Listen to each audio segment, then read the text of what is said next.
इसे कहते हैं जैसी करनी वैसी भरनी। ये खबर पढ़ो। आज असलम को अदालत के सामने पेश किया जाएगा। पूरे शहर ने पढ़ी होगी ये खबर।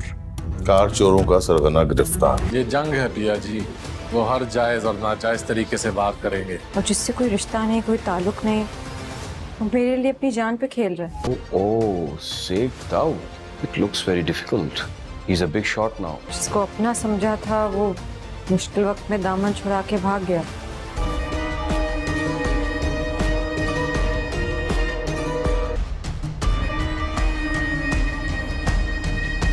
अगर पिया जी को नुकसान पहुंचाने की कोशिश की किसी ने तो फिर सांवल सब कुछ भूल जाएगा, आग लगा देगा इस शहर को। जिंदगी में पहली बार ये इन्वेस्टिगेशन के किस्म का काम कर रहा हूँ। तो सीधी तरह बताएगा क्या हुआ क्या?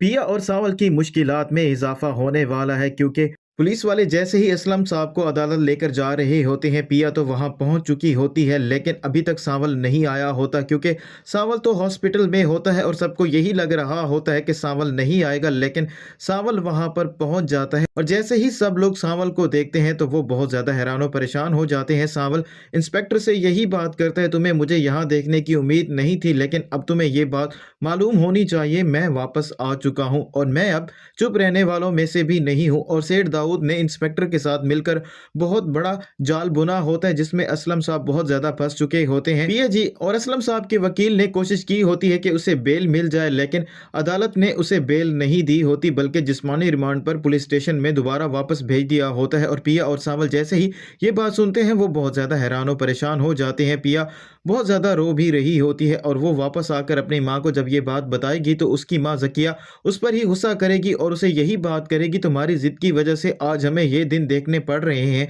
और जब भी तुमने जिद की है तो हमें यही सब देखना पड़ता है। और वहीं दूसरी तरफ वहीद वकील भी सावल को समझाने की कोशिश करेगा कि तुम्हें इतना ज्यादा सेठ दाऊद से उलझना नहीं चाहिए। सावल अपने दोस्त को यही जवाब देता है, मुझ पर आई तो मैंने किसी को कुछ भी नहीं कहा, अगर उन्होंने पिया जी को नुकसान पहुंचाने की कोशिश की तो मैं किसी को भी जिंदा नहीं छोड़ूंगा।